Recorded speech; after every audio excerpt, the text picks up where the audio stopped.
नमस्कार. कविता झुमींच्या या भागात तुमचं स्वागत. या एपिसोडमध्ये आपण कवितेची अतिशय खोलातली गोष्ट बघणार आहोत.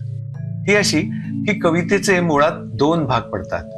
एक भाग म्हणजे कवितेचं व्याकरण, म्हणजेच कवितेचं रस व दीर्घ, कवितेची नादमयता, लयबद्धता, वृत्तछंद वगैरे वगैरे.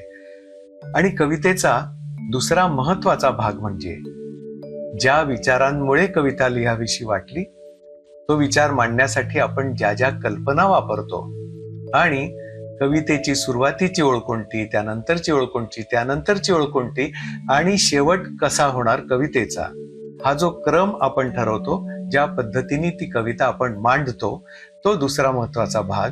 त्याबद्दल आपण आज बोलणार आहोत. कविता लिहित असताना पुढची ओळ सुचत नाहीये किंवा पुढे काय शब्द लिहावेत हे सुचत नाहीये. असा अनुभव तुम्हाला कधी आलाय का?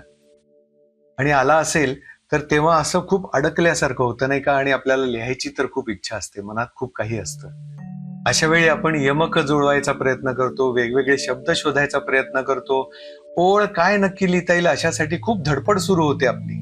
पण काही केल्या ती पुढची ओळ काय सुचत नाही. अशा वेळी ही एक गोष्ट करून बघा. ही कविता तुम्ही तोपर्यंत जितकी लिहिलेली आहे तेवढी कविता अगदी पहिल्या ओळीपासून त्या थांबलेल्या ओळीपर्यंत वाचत या. पहिल्या ओळीपासून प्रत्येक ओळीमध्ये तुम्ही काय अर्थ लिहिलाय, काय क्रमाने तुम्ही काय काय म्हणत गेलेले आहात प्रत्येक ओळीमध्ये, हे ऑब्झर्व करा. आणि त्याचा जो अर्थ तयार झालेला आहे त्या अर्थाचा पुढचा अर्थ तुम्हाला काय सांगावासा वाटतोय हे ऑब्झर्व करा.